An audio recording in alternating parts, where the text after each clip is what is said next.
Price Lord. Welcome to Shine International Community. இயேசு கிறிஸ்து நாமத்தில் எல்லாரையும் நான் வாழ்த்துகிறேன், வரவேற்கிறேன், ஸ்தோத்திரங்களை சொல்லிக் கொள்கிறேன். இந்த மாதம் நம்ம பார்த்து கொண்டு வருகிற அப்கிரேட் எது அப்படின்னா, நான் ஸ்கிரீன்ல இப்போ போட போறேன். போன வாரம் நிறைய நம்ம கற்றுக்கொண்ட இந்த டாபிக்ல கர்த்தர் அந்த வார்த்தையை பிளஸ் பண்ணாரு. அந்த விதத்துல இந்த ஸ்கிரீன்ல தெரியுது பாருங்க. Word of the month for March, upgrade to honesty.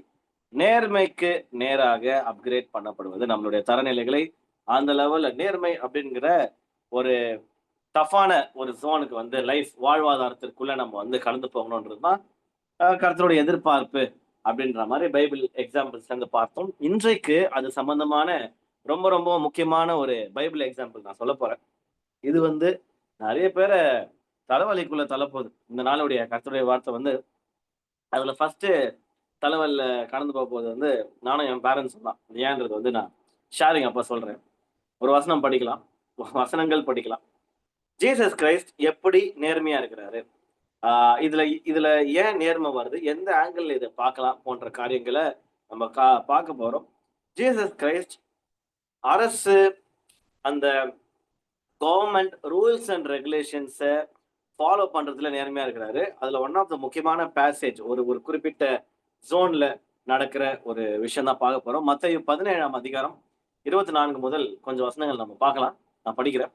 அவர்கள் கப்பர்நகூமில் வந்தபோது, அண்டர்லைன், வரி பணம் வாங்குகிறவர்கள், பேதுரு நேரத்தில் ஏதோ ஒன்று சொல்றாங்க, அண்டர்லைன், வரி பணம் வாங்குகிறவர்கள். இங்க இந்த வார்த்தையை யூடியூப்ல நிறைய பேர் கேட்குறீங்க, ஜூம்ல நிறைய பேர் கேட்குறீங்க.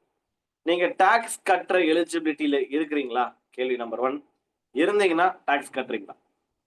ஜீசஸ் கிரைஸ்ட் டாக்ஸ் பத்தி என்ன சொல்றாரு? வரி பணம், நம்ம கட்ட வேண்டிய காரியங்கள் ஆனா கட்டாம நம்ம பாக்கிட்டு அது போன்ற இருக்கிறோமா, இல்ல நேர்மையா கட்ட வேண்டிய காரியம் நான் கட்டிடுற மாதிரி இருக்குமா அப்படின்ற மாதிரி பாக்குறோம்.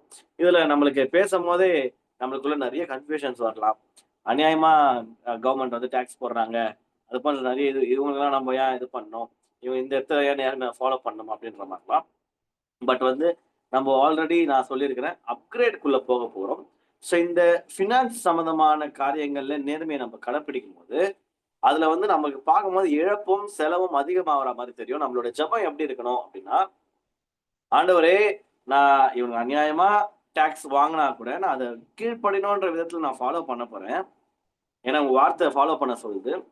அதனால எனக்கு தேவையான பண தேவைகளை நீங்க சந்திங்க. நான் உண்மை உத்தமமா வாழ்ந்து நிறைய சம்பாரிச்சு எனக்கு தேவையான இது போன்ற கவர்மெண்ட் ரூல்ஸ் அண்ட் ரெகுலேஷன்ஸுக்கு கீழ்ப்படுற காரியங்கள் நான் செய்ய போறேன்றதுதான் நம்மளுடைய ஆட்டிடியூடா இருக்கணுமே தவிர, வறுமையின் மனநிலையிலேயே இருந்து நம்மளே இது அவ்வளோன்னு இருக்கோம், நம்மளே இவ்வளவுதான் இருக்கணும், நம்மளுக்கு இருக்கிறதே அவ்வளோன்னு தான், நம்ம எதுக்கு இதெல்லாம் நம்ம பண்ணோம்னா, இதுக்கு முன்பதாக நம்ம வாழ்ந்த வாழ்வாதாரத்துல நம்ம கண்டினியூ ஆகுமே தவிர அடுத்தடுத்த கட்டத்துக்கு போக மாட்டோம். இப்போ ஒரு பணக்காரர் இருக்காரு, அவர் இந்த டாக்ஸ் சம்பந்தமான காரியங்கள் அதுலலாம் அவர் வரி பணம் அவனும் ரொம்ப பெருசா பாதர் பண்ண மாட்டாங்க பாருங்களேன். ஏன்னா அவனுக்கு கோடிக்கணக்கில் காசு இருக்கும்.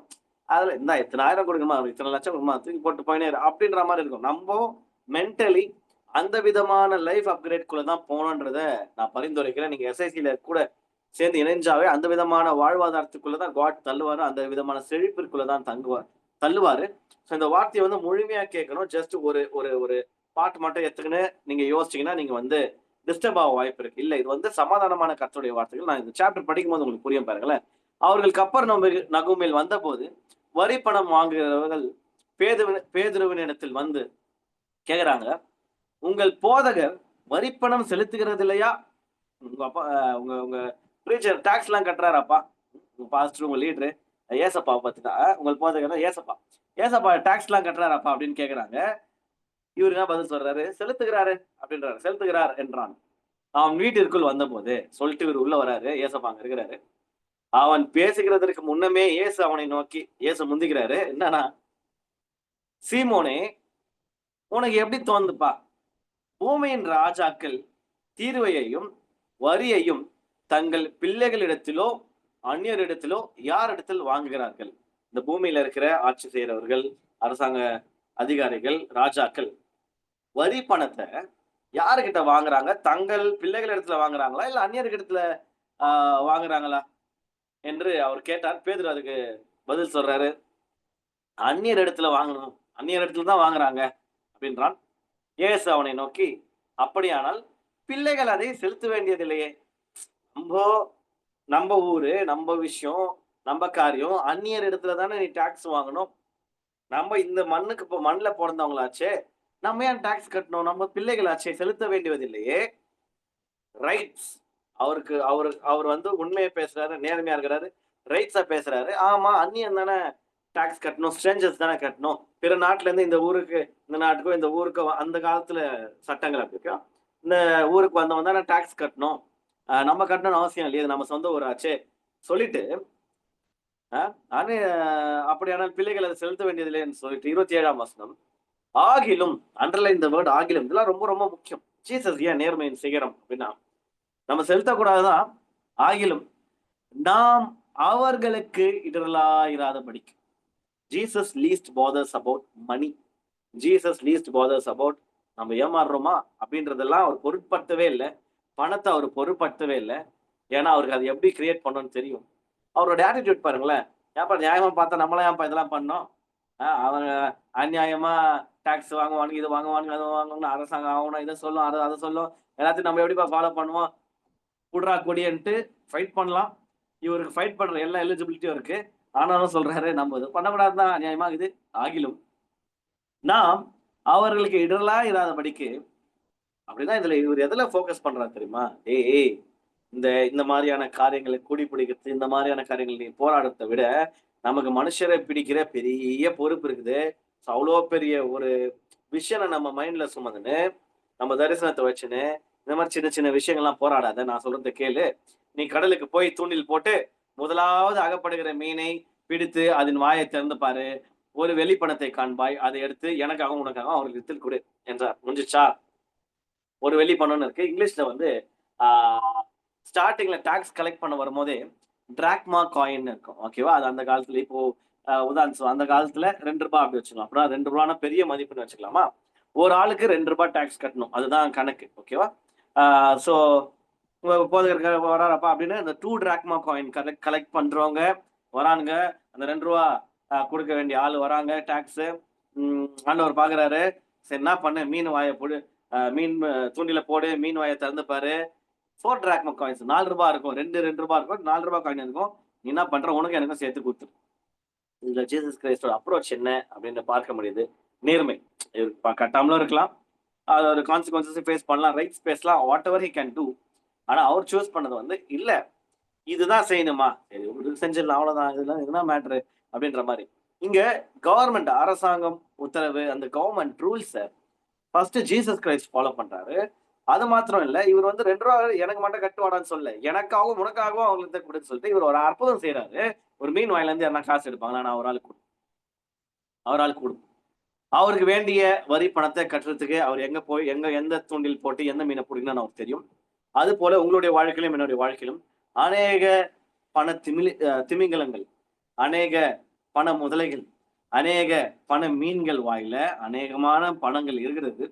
நமக்கு நீங்களும் நானும் நேர்மையாய், நீங்களும் நானும் கர்த்தருடைய பார்வையில உண்மையா நம்ம லைஃப நேர்மையா வாழ்க்கை வாழ ட்ரை பண்ணி முயற்சி செஞ்சு அதோடைய நடவடிக்கைகள்ல ஈடுபடும் போது நான் விசுவாசத்தோட அறிக்கையிடுறேன். எந்த மீன் எப்ப வரும்னு தெரியாது. ஆனா நம்ம தூண்டில் போட்டா மீன் மாட்டோம். நமக்கு அந்தந்த நேரத்திற்கு தேவையான பண தேவைகள், பொருளாதார தேவைகளை தேவன் சந்திக்க வல்லவரா இருக்கிறார். பிகாஸ் இந்த வசனத்தின் அடிப்படையில பார்க்கும்போது God shows to obey the government. பண்ணக்கூடாதுதான். என்கிட்டயானா வாங்குறீங்க சொந்த ஊருக்காரன்டா. சரி இருந்தாலும் அவங்க ஏன் பண்ணலாம் போடு இந்தா எடுத்துன்னு போய் கொடுத்துட்டு போ அப்படின்னு சொல்லிட்டு இவரும் அந்த ரூல்ஸ்க்கு ஃபாலோ பண்றாரு. அதோட கூட சேர்ந்து மற்றவங்களையும் ஃபாலோ பண்ண வைக்கிறார். அவரோட சீஷர்களையும் ஃபாலோ பண்ண வைக்கிறாரு. ஒரு முன்மாதிரியா இருக்கிறாரு. அவர் தான் நேர்மையின் நாயகன். இதை நான் பேசும்போது எனக்கு ஒரு விஷயம் ஞாபகம் வருது. இந்த கவர்மெண்டோடைய ரூல்ஸை இந்த டிராபிக் லைட்ஸை ஃபாலோ பண்றது, ஸ்டாப்னு கொட்ட இடத்துல போட்டு ரோட்ல நின்று இருப்பான். நம்மளால அப்பதான் அந்த கோட்டை தாண்டி தான் போய் நிற்பான் முறிக்கணும். எதுக்கு? ஸ்டாப் அந்த கோட்டுக்கு முன்னாடி தான் நின்று பழகலாம். இது ரொம்ப ரொம்ப ரொம்ப பேசிக்கான விஷயம். இதை தாண்டி நிக்கிறது, ரெட்டு விழுந்தா போறது, கிரீன் விழுந்தாலும் இது பண்ணாம இருக்கிறது, அந்த மாதிரி அட்ராசிட்டி அதிகமாயிடுச்சு. அரசாங்கம் என்னதான் ஃபைன் போட்டாலும் சில பேர் பண்றவங்க பண்ணே தான் இருக்காங்க. இதெல்லாம் சின்ன சின்ன விஷயங்கள். கிறிஸ்தவர்களாகிய நீங்களும் நானும், கிறிஸ்தவ குரூப் வந்து ஆக்சுவலா அதிகம் வேர்ல்டு வைடு பார்க்க போகும்போது நம்பர்ஸ். கிறிஸ்தவர்கள் எல்லாருமே நேர்மையா இருக்கணும்னு முடிவு பண்ணிட்டாங்க. உலகம் எவ்வளவு அழகா இருக்கும்னு கொஞ்சம் யோசிச்சு பாருங்களேன். டிராபிக்ஸ் எவ்வளவு அழகா இருக்கும், ரோடு எவ்வளவு அழகா இருக்கும். இது போன்ற அம்மா ஷேரிங் பண்ணாங்க. அதுல வந்து நிறைய நேர்மையான பாயிண்ட்ஸ் சொன்னாங்க. இந்த டாக்ஸ்லாம் ரொம்ப டிஸ்டர்பிங்கா இல்லையா அப்படின்னு பார்க்கும்போது மத்திய 22:15 நம்ம படிக்கலாம். அப்பொழுது பரிசேயர் போய் பேச்சிலே அவரை அகப்படுத்தும்படி யோசனை பண்ணி தங்கள் சீஷரையும் ஏரோதியரையும் அவரிடத்தில் அனுப்பினார்கள். அவர்கள் வந்து, போதகரே, நீர் சத்தியம் உள்ளவர் என்றும், நீங்க உண்மை உள்ளவர்ப்பா, ரொம்ப நீதி நியாயம் நீதி நேர்வன் பேசுறாளாச்சே, நீங்க சத்தியம் உள்ளவர் என்றும் தேவனுடைய மார்க்கத்தை அண்டர்லைன் சத்தியமாய் போதிக்கிறவர் என்றும் 2 வாட்டி இவருக்கு வந்து அந்த நேர்மை உண்மை சத்தியம் நீர் நீர் சத்தியம் உள்ளவராச்சேப்பா, தேவனுடைய மார்க்கத்தை சத்தியமாய் போதிக்கிறவர் என்றும் நீர் தாட்சணியம் இல்லாதவராகையால் எவனை குறித்தும் உமக்கு கவலை இல்லை என்றும் மறந்திருக்கிறோம்னு சொல்லிட்டு ஒரு பிட்ட போடுறாங்க. அப்புறம் கேட்கிறாங்க, ஆதலால் உமக்கு எப்படி தோன்றுகிறது, ராயனுக்கு வரி கொடுக்கிறது நியாயமோ அல்லவோ? கவர்மெண்ட்டுக்கு வரி கொடுக்கலாமா கொடுக்க கூடாது, நீங்க சொல்லுங்க, அதை எங்களுக்கு சொல்லும் என்று கேட்டார்கள். இயேசு அவர்கள் துர்க்குணத்தை அறிந்து, இவனுக்கு ஸ்கெட்ச் போடுறானுங்கன்னு அறிஞ்சு, மாயக்காரரே, நீங்கள் என்னை ஏன் சோதிக்கிறீர்கள்? இங்க வா, வரி காசு எடுத்துன்னு வா, வரி காசை எனக்கு காண்பீங்கள் சொல்லிட்டு இந்த அந்த காயினை காட்ட சொல்றாரு. அவர்கள் ஒரு ஒரு ஒரு காயின், ஒரு பணத்தை அவரிடத்தில் கொண்டு வந்தார்கள். அப்பொழுது அவர், இந்த சுரூபமும் மேலெழுத்தும் யாருடையது? நம்மளுடைய இதுல வந்து கவர்மெண்ட் முத்திரை இருக்கும், அந்த ஃபுல்லா அந்த டீடைலிங்லாம் இருக்கும் இல்லையா, அது போல அவங்களுக்கு இருக்கும். ராயனுடையது என்றார்கள். அதற்கு அவர், இந்திய கவர்மெண்ட் சிம்பிள் தானே போட்டிருக்கு. அப்போ அந்த டாக்ஸுக்கு சொந்தக்காரர் யாரோ, ராயனுடையதை ராயனுக்கும் தேவனுடையதை தேவனுக்கும் செலுத்துங்கள் என்றார்.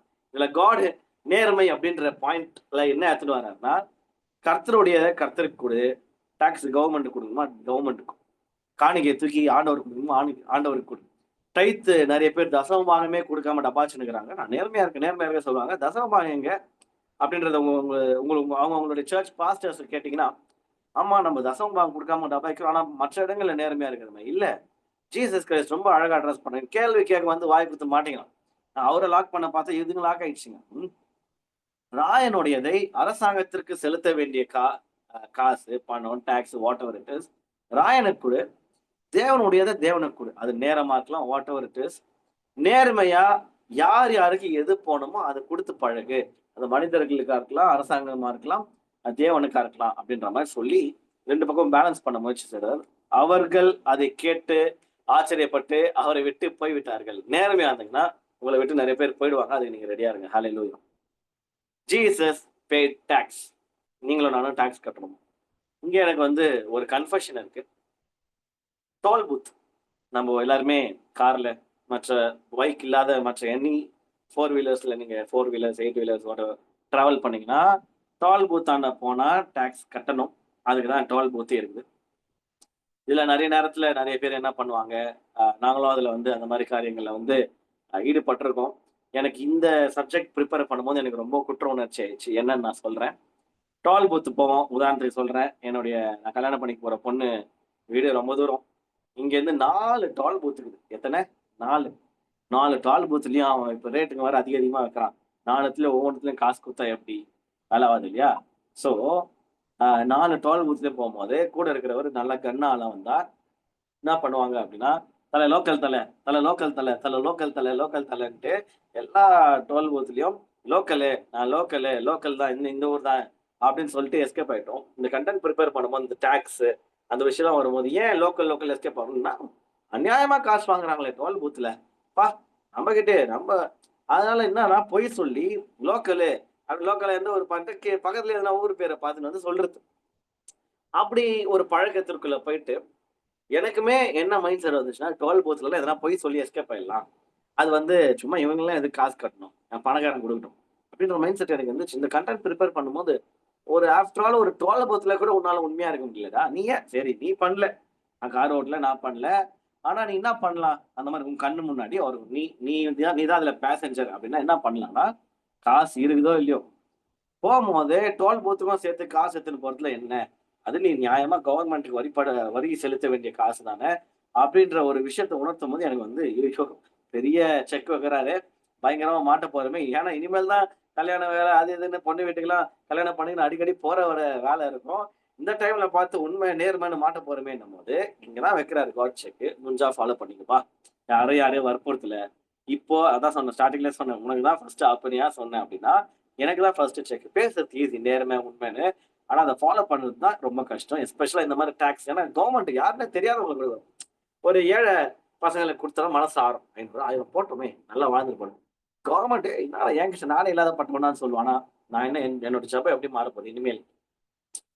கவர்மெண்ட் கூட இந்த மாதிரி டாக்ஸ், டோல் பூத்ஸ் போன்ற நிறைய இடங்கள்ல எதெல்லாம் கவர்மெண்ட்டுக்கு பணம் போய் சேரணுமோ, அது போன்ற காரியங்கள் எங்கெங்கெல்லாம் மனிதர்கள் சரியா பணம் போய் சேரணுமோ, அது போன்ற காரியங்கள் எங்கெங்கெல்லாம் கடவுளுக்கு பணம் போய் சேரணுமோ, எங்கெங்கெல்லாம் ஊழியக்காரங்களுக்கு பணம் போய் சேரணுமோ, அது போன்ற காரியங்கள்ல என்னுடைய உண்மையும், என்னுடைய நேர்மையும் பயங்கர அப்கிரேடட் ஸ்டாண்டர்ட்ல நான் வைக்கணும்னு நான் முயற்சியில ஈடுபட போறேன். பணம் எங்கேருந்து போறது? நம்ம போக்குவரத்துக்கே, காருக்கே காசு கரெக்ட்டா இருக்கும். டோல் பூத்துக்கும் சேர்த்து இனிமேல் அழுவணுமானா அழுதுதான் ஆகணும். கார்ல போனோம்னு முடிவெடுத்தா வேற வழி இல்ல. இதுக்கும் சேர்த்து கீழ்ப்படுகிற ஒரு calculated mind set. Okay, toll பஸ்க்கு 4 டோல் பஸ்க்கு இவ்வளோ ஆகும், அப் டவுன் இவ்வளோ ஆகும். எடுத்து கால்குலேஷன் போட்டு காசு ரெடி ஆகுதா?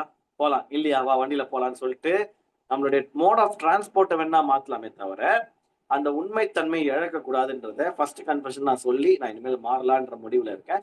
நீங்களும் இது போன்ற நேர்மையான பாதையை தேர்ந்தெடுக்கணும்னா தேர்ந்தெடுக்கலாம். நான் விசுவாசிக்கிறேன். நான் இந்த விதமான நேர்மையின் வழியை நான் சூஸ் பண்ணலாம். இன்னைக்கு நான் வந்து வாடகைக்கு கார் எடுத்து போறேன். நாளைக்கு எனக்கான சொந்த காரை ஏசப்பா குடுப்பாரு. ஏசப்பா குடுப்பாரு நிச்சயமா. ஏன்னா இவன் நேர்மையா இருக்கிறானே, கொஞ்சத்துல உண்மையா இருந்தா தான் அநேகத்துல அதிகாரியா இருப்பாரு. இதுல நான் ஒரு எக்ஸாம்பிள் நான் சொல்ல கடமைப்பட்டிருக்கேன். நெறைய பேர் வந்து சிம்பிளான எக்ஸாம்பிள் பாருங்களேன். ஆனா இதுல கூட உண்மையா இருக்காது. இதுல கூட நேர்மை தவறிரும். கடைக்கு போவோம். ஒரு பொருள் வாங்குறோம். ஆ அந்த பொருள் வந்து ரூ. 40. நம்ம வந்து ஒரு ரூ. 50 நோட்டு குடுப்போம். ரூ. 40 மிச்சம் எவ்வளோ குடுக்கணும்? ரூ. 10. ஆனா, இந்த கடைக்கார அண்ணனோ ரூ. 60 குடுத்துருவாங்க. ஏன் ரூ. 60 குடுத்துருவாங்கன்னா, நம்ம ரூ. 100 நோட்டு குடுத்தோம்னு நெனச்சு அவங்க ஏதோ ஒரு ஞாபகத்துல குடுத்துருவாங்க. ஆஹா! வச்சுதுடா லாட்டரின்னு சொல்லிட்டு கம்முனு கமக்கமா பாக்கெட்ல போட்டுன்னு வர்றது சாதாரண மனுஷ புத்தி. நீங்கள், நான் அது போன்ற சாதாரண புத்தியில இருக்க போறோமா? அல்லது "அக்கா, என்னக்கா எந்த உலகத்துல இருக்கிறீங்க? நான் ரூ. 1000 குடுக்குறேன். இந்தாங்க வைங்க. நான் ரூ. 50 தான் குடுத்தேன்னு" சொல்லிட்டு உண்மையா இருக்க போறோம். இது ரியல் ரியல் லைஃப்ல நடந்த ஒரு விஷயம். நான் எப்பவுமே சின்ன வயசுல இருந்தே இந்த பழக்கம் இருக்குது. ஆ நெறைய இடங்கள்ல வந்து இந்த மாரி சின்ன வயசுலனா ரொம்ப சின்ன வயசுல இருந்தே ஓகேவா? ஒரு 10 வயசு அப்பத்துலருந்தே எக்ஸ்ட்ராவா சில கண்ணு தெரியாம இந்த ரூ. 1 ரூ. 2 காயின் வந்து ரூ. 1 இருந்தா கூட ரூ. 1 குடுக்கறதுக்கு பதிலா ரூ. 2 காயின் குடுத்துருவாங்க. பார்க்கறதுக்கு சின்னதா ரூ. 1 காயின் மாரி இருக்கும். அது குடுக்குறதா "அக்கா ரூ. 2 குடுத்துக்கிறீங்க பாருங்க. ரூ. 1 தான் எனக்கு குடுக்கணும்." அது அவங்க பார்ப்பாங்க. என்னடா இது? இவன் என்ன வித்தியாசமா இருக்கிறான். அதாவது புள்ளைங்க எத்தன ஓடுறோங்க. அப்பத்துல இருந்து இப்போ இப்போ ஒரு ஒரு இந்த ஊருக்கு வந்ததுக்கு அப்புறம் ஒரு சில வருடங்களுக்கு முன்பதாக இப்ப எங்க வீட்டாண்ட இருக்கிற கடையில இதே மாரி இந்த ரூ. 40 அந்த ரூ. 100 சொன்னனால லிட்டரலா நடந்துச்சு. ரூ. 50 தான் குடுத்தேன். ரூ. 100 நெனச்சுன்னு குடுத்துட்டாங்க. கடையில கூட்டம் இருக்குது. நான் பார்க்காம ஃபர்ஸ்ட் ஒரு 2, 3 ஸ்டெப் எடுத்து வந்துட்டேன். கைய இப்படி எடுத்துன்னு வந்துட்டேன். எவ்வளவுக்கு தான் ஓப்பன் பண்ணி பார்த்தா ரூ. 60 நம்ம எவ்வளவு குடுத்தோம்? ரூ. 50 நான் பர்ஸ ஓப்பன் பண்ணேன். நம்ம ரூ. 50 தானே குடுத்தோம். ரூ. 100 குடுத்தோமா? இல்ல ரூ. 50 தானே குடுத்த மாரி இருக்கு. பர்ஸ் இல்ல ரூ. 100 இருக்கு. ரூ. 50 தான் குடுத்தேன். அக்கா ரூ. 50 தான் குடுத்து என்னக்கா எக்ஸ்ட்ரா குடுத்துக்கிறீங்க? எந்த உலகத்துல இருக்கிறீங்கன்ட்டு குடுக்கும்போது, அவங்களுக்கு செம ஷாக்கு. அவங்கள விட்டுருங்க. இப்ப கூட ஒரு வயசான தாத்தா இருக்கிறாரு. அந்த தாத்தா அந்த அந்த கடையிலேயே தான் உட்கார்ந்துகிட்டு ஒரு வேலை. எதுக்கு உட்கார்ந்துருக்காரு தெரியும். அவரு கடை இல்ல. அவரு என்ன தெரியுமா சொன்னாரு? "ஏன்பா யாருப்பா நீ? எக்ஸ்ட்ரா இருந்தா காசு எடுத்துன்னு போவியா? அத விட்டு இந்த அம்மாகிட்ட எடுத்துன்னு வந்து குடுக்குற?" அப்படின்ற மாரி நான் பார்த்து கம்முனு ஸ்மைல் பண்ணி விட்டேன். "அக்கா நான் ரூ. 50 தான்க்கா குடுத்தேன். ரூ. 10 எடுத்துக்கிறேன். இது உங்க ரூ. 50 சொல்லிட்டு கம்முனு வந்துட்டேன்." இதுல நான் எத அவங்க கிட்ட நான் எப்படி சொல்ல முன்னாடி எடுத்து வச்சேன் அப்படின்னா, நேர்மையை அல்ல, கிறிஸ்துவை. ஏனென்றால், நான் கிறிஸ்தவன் என்று இந்த ஊரே அறியும். நான் பாஸ்டர்ன்றதையும் இந்த ஊரே அறியும். பாஸ்டர்னா அவங்களுக்கு புரியுமான்னு கூட தெரியல. நான் இந்த விஷயத்த செய்யும்போது நான் பாஸ்டரே இல்ல. ஃபர்ஸ்ட் நான் ஜஸ்ட் ஒரு ஊழியக்காரன். ஆ இது எனக்கு இவரு ஊழியக்காரன், இவரு சர்ச்சுக்கு அதெல்லாம் தெரியுமான்னு தெரியல. ஆனா நான் கிறிஸ்டியன்னு தெரியும். இந்த ஒரு விஷயத்த செய்யும்போது அவங்களோட மனசுல ஒரே ஒரு விஷயம் விதைக்கப்பட்டிருக்கும். நெல்சன் ரொம்ப நல்லவர். நெல்சன் நேர்மையானவர் அல்ல. Nelson Christian. கிறிஸ்டியனா இருந்தா நெல்சன மாரி இருக்கணும். நேர்மை உள்ளவனா இருந்தா இந்த கிறிஸ்தவன மாரி இருக்கணும். நெல்சன மாரி இருக்கணும்ன்றது. அங்க வந்து எனக்கு அந்த அந்த ஆஃப்டர் ஆல் ஒரு 50 குடுத்துட்டு அப்படி வரும்போது, என்னமோ பெரிய கோடிக்கணக்கான ஆ பணம் சம்பாதிச்ச ஒரு ஃபீலிங்கு. ஒரு ஒரு அப்படியே ஒரு நேர்மையா அப்படியே மாற தூக்கி நெஞ்ச தூக்கி இந்த ராஜா மாரி. ஏன் அப்படின்னா, அந்த தாத்தா சொன்னது தான். "ஹேய் என்னாயா பொழைக்க தெரியாம இருக்கிறியான்ற" மாரி சொன்னாரு. பொழைக்க தெரியாம இல்ல தெரியும். எக்ஸ்ட்ரா ரூ. 100வும் அக்கா ரூ. 200 குடுத்தாங்க. எந்த உலகத்துல இருக்குன்னு சொல்லி எக்ஸ்ட்ரா ரூ. 100 வாங்கின்னு வர தெரியும். பொய் சொல்லி. அது ஈஸி. ஆனா இது போன்ற தருணங்கள்ல அது ரூ. 50ன்றதுனால குடுக்கல. அது ரூ. 5000 இருந்தாலும், ரூ. 50,000 இருந்திருந்தாலும், என்னுடையது, என்னுடையது. என்னுடையது அல்லாதது பிறருடையது. அந்த விதமான எஸ்பெஷலா மணி விஷயத்துல. அம்மா அந்த சாட்சி சொல்லும் போது மணி விஷயம் சொன்னாங்கல்ல, காட் கொடுக்குற டெஸ்ட். நான் சொல்றேன், கொஞ்சத்துல உண்மை உள்ளவனா இருந்தா அநேகத்துல கர்த்தர் அதிகாரியா வைப்பாரு. கொஞ்சத்துல உண்மையில இருந்தா அநேகத்திற்கு அதிகாரி. நான் விசுவாசிக்கிறேன். இன்றைக்கு அந்த 50ல நான் கொஞ்சத்துல உண்மை உள்ளவனா இருந்ததுனால 50 500ஆ மாத்துவாரு. 500 வந்து 5000ஆ மாத்துவாரு. 5000 50,000 5,00,000 5 கோடின்னு போகும் என்னுடைய வாழ்க்கையில. கோடிகள்ல சம்பாதிக்கிற காலங்கள் வரும். நம்ம பாஸ்ட் ஆனதுன்னு சொல்லி பாஸ்ட்லாம் நான் சொல்றேன் பாருங்க. அந்த டோல்கேட் எக்ஸாம்பிள். அதே டோல்கேட் எக்ஸாம்பிள்ல போம்போது, எங்க அப்பாவுடைய ஐடி கார்டு அவர் ஹைகோர்ட் ஸ்டாஃப். ஐடி கார்டு காட்டுனா உட்டுருவாங்க. கவர்ன்மென்ட் ஸ்டாஃப்னாலே ஃப்ரீயா போலாம் உட்டுருவாங்க. அது நேர்மை. அவர் வந்து ஃபேக் ஐடி கார்டு காட்டல. அது அவருடைய ஐடி கார்டு பார்ப்பான், செக் பண்ணுவான், விட்டுருவாங்க. அது வந்து ரைட் ராயலா ஹி ஓன்ட் இட். ஓகேவா?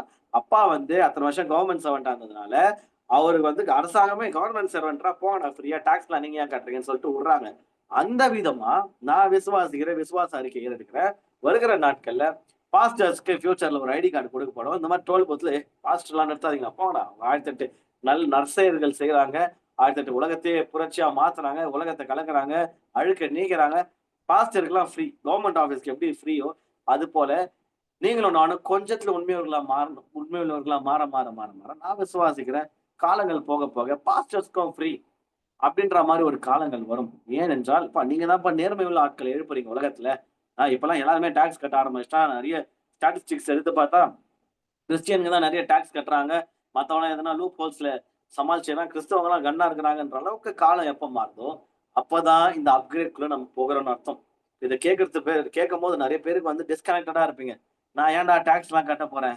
அ இந்த வட்டிக்காரனுக்கு காசு குடுக்குறதே அ கா காலம் சரியா போகுது. அப்படி நீங்க இந்த கன்டென்ட் அவுட் ஆஃப் பாக்ஸ்ல எடுத்துன்னு போயிடாதீங்க. இந்த கன்டென்ட்ட விட்டு டிஸ்கனெக்ட் ஆயிடாதீங்க. இது யாருக்கோ போல, பணக்காரனுக்கு போல நெனச்சுக்காதீங்க. இன்றைக்கு டாக்ஸ் கட்டல. ஆனா இந்த டோல் பூத் எக்ஸாம்பிள் எல்லாருக்குமே பொருந்தும். கிட்ட போய் எதனா பொய் சொல்லலாமா? எப்படின்னா டபாச்சிக்கலாமா? அ எப்படின்னா வேற எதனா ஒரு மெத்தட்ல எஸ்கேப் ஆயிடலாமான்னு தான் ஒரு கவர்ன்மென்ட்ல ஒரு ஆ ஏதோ ஒரு விஷயம் ஹெல்மெட் இல்லாம மாட்டும்போது எதனா கம்மி காசு குடுத்து எஸ்கேப் ஆயிடலாம்னு தான் பார்க்கணுமே தவிர, கவர்ன்மென்ட்க்கு கீழ்ப்படியலாம். இல்ல நம்ம பண்ண தப்புக்கு இதுதான் ஃபீஸா? இதுதான் ஃபைனா? ஃபைன குடுத்துட்டு போயிடலாம். அப்படின்ற அந்த நேர்மையின் பாதை எப்பதான் எடுக்க போறோம்? இல்ல காசு கீசுலாம் இல்லப்பா. அப்ப வேற வழியே இல்ல. கவர்ன்மென்ட் அரசாங்கம் போடுற உத்தரவின்படி ஹெல்மெட் போடுறியா? டபுள் ஹெல்மெட் போடுறியா? போட்டு தான் ஆகணும். போட்டு நேர்மையா போலாம். எவன் யார் எப்படி ஃபைன் கேட்க போறாங்க? புரியுதுங்களா? அந்த மாரி நம்போ எஸ்கேப் ஆயி போயிடலாம். இது பண்ணிடலாம், அது பண்ணிடலாம்ன்னு சொல்லிட்டு, அந்த சின்ன சின்ன விஷயங்கள நேர்மை அல்லாததுனால தான் அவன் பெரிய பெரிய ஃபைன் போடுறான். அங்க போயிட்டு எப்படி எதனா லஞ்சம் கிஞ்சம் குடுத்து எஸ்கேப் ஆகலாமா? இல்ல இல்ல ஃபைன் அமௌண்ட்ட விட கம்மியா இவரு கையில குடுத்து எஸ்கேப் ஆயிடலாமான்னு மனசுல ஏன் தோணுது? எங்க போச்சு நேர்மை? காட் வந்து அவர்கிட்டயும் காசு இல்ல தான். அவரு போய் அந்த காச ரெடி பண்றதுக்கு என்ன வழியோ, ஒரு அற்புதமா செஞ்சு எதனா ஒண்ணு பண்ணி உழைப்பு இருக்கு பாருங்களேன். நம்ம சொல்லிடுறோம். மீன் வாயில் அற்புதம் செஞ்சா, பேதுரு போனோம். இடத்த விட்டு காலி பண்ணோம். தூண்டில ரெடி பண்ணோம். மெனக்கெட்டு போய் கடல்ல தூண்டில் போடணும். தூண்டில் மீன் மாட்டுற வரைக்கும் வெயிட் பண்ணோம். மீன் மாட்டணும். அத தூக்கணும். தூக்கி வெளிய எடுத்துட்டு வந்து வாய பொளக்கணும். காசு எடுக்கணும். எடுத்துன்னு வரணும். வீட்டுக்கு வர முடியாது. டாக்ஸ் ஆஃபீஸ்க்கு போணும். டாக்ஸ் வரி கட்டுற இடத்துக்கு போயிட்டு மத்தேயு மாரி ஒரு டாக்ஸ் கலெக்டர் அங்க இருப்பாரு. அவர்கிட்ட போய் இந்தாப்பா எனக்கும் ஏசப்பாக்கான்னு சொல்லிட்டு குடுத்துட்டு வரணும். It's not just one thing. நம்ம படிக்கும்போது டக்குனு படிச்சுட்டு போயிரும். இதுக்கு பின்பதாக அவ்ளோ வேலைப்பாடு இருக்குது. அவ்ளோ நேரம், டைம், எஃபோர்ட், எனர்ஜி இருக்கு. இதுக்கு பின்ன இன்னும் உல்டாவா என்ன இருக்குன்னா, கம்முனு வீட்ல பாத்தீங்கன்னா, அவங்களுக்கு வேற வேலை இல்ல. சும்மா நேர்மைக்கு இது 2 ஆப்ஷன் இருக்கு. நாம் எதை தேர்ந்தெடுக்க போகிறோம்? வார்த்தை சொல்லிச்சு இந்த மந்தோடைய word let's upgrade to honesty. நேர்மையின் பாதைக்கு அப்கிரேட் ஆவலான்னு சொல்லப்பட்டிருக்குது. நீங்களும் நானும் அத செய்வோமா? இல்ல செய்ய மாட்டோமா? அவங்க கிட்ட பால விடுறேன். நானும் என் வீட்டாரும் என்றால் கர்த்தரையே சேவிப்போம்ன்னு சொல்ற மாரி, நானும் என் வீட்டாரும் என்றால், இந்த நாள்ல நான் கன்ஃபெஸ் பண்றேன். இதற்கு முன்பதாக இந்த விதமான டோல் பூத்ஸ் மாரி காரியங்கள்ல இருந்து, என் கண்ல நான் பார்க்கிற வரைக்கும், நான் வந்து நேர்மையா இருக்க முயற்சி செய்ய போறேன்ல, இருப்பேன். அது வந்து நெக்ஸ்ட் டெஸ்ட்ல இருந்து நான் பாஸ் பண்ண நான் முயற்சித்திருக்கிறேன். நீங்களும் பாஸ் பண்ணி பெரிய ஆசீர்வாதங்களை பெற்றுக்கொள்வீங்க அப்படின்னு நான் பிளெஸ் பண்றேன். God bless you all.